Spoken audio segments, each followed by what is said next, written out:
Mungkin kita semua pernah mendengar kata ini di sosial media. One must imagine Sisyphus happy. Tapi bagaimana kalau sebenarnya kita adalah Sisyphus itu sendiri? Ada sebuah kisah dari mitologi Yunani tentang seorang raja yang terkenal cerdas, tapi dia licik.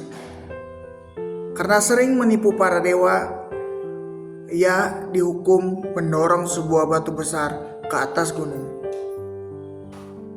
Masalahnya batu tersebut terus kembali mengelinding ke bawah. Raja itu bernama Sisyphus.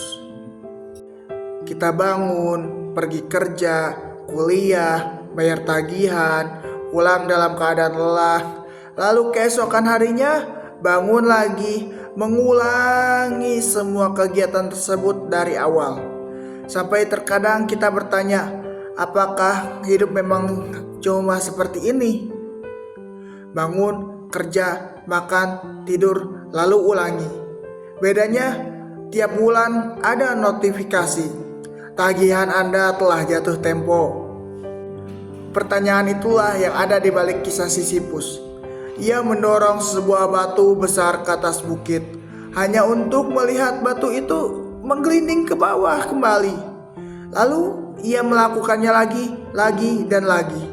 Kalau zaman sekarang mungkin batunya sudah ada fitur cicilan 0%, tapi tetap saja harus didorong. Sebuah gambaran tentang hidup yang terasa berulang, melelahkan dan tidak bermakna, terus saja melakukan looping. Maka ada sebuah gagasan, one must imagine Sisyphus happy. Gagasannya menarik, bahkan ketika hidup terasa absurd, kita tetap memilih untuk terus berjalan.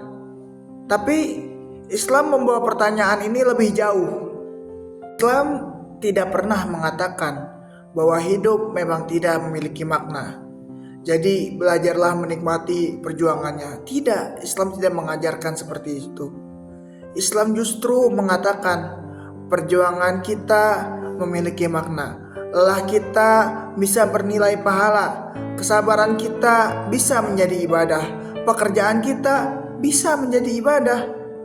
Bahkan hal-hal yang sederhana yang kita lakukan setiap hari bisa memiliki nilai yang kekal ketika kita melakukannya karena Allah. Allah berfirman dalam Al-Quran, "Wa ma khalaqtul jinna wal insa illa liya'budun." Tidaklah aku menciptakan jin dan manusia melainkan untuk beribadah. Jadi mungkin pertanyaannya bukan bagaimana caranya bertahan dalam hidup yang tidak bermakna, tapi untuk siapa sebenarnya aku hidup? Apa final goals dari hidup kita? Mungkin setiap hari kita merasa sedang mendorong batu yang sama, bekerja, belajar, menafkahi keluarga, berjuang, jatuh, lalu mencoba lagi, terus menerus, tidak ada akhirnya, seperti looping. Memang capek, bahkan kadang rasanya ingin rebahan saja sampai kiamat. Ingin rasanya berbaring hingga dipenuhi lumut karena tidak pernah bergerak. Tapi jika semua itu kita lakukan karena Allah, perjuangan kita tidak pernah sia-sia. Dunia mungkin hanya melihat kita melakukan rutinitas, tapi Allah melihat niat kita. Allah menilai kesabaran kita, dan Allah akan mengganjar setiap usaha kita. Dan itu mengubah segalanya. Jadi jangan hanya bertahan dalam hidup, hiduplah untuk Allah. Karena bersama Allah, bahkan sesuatu yang sederhana bisa menjadi nilai yang abadi. Saya Dharma Armani, terima kasih telah menonton.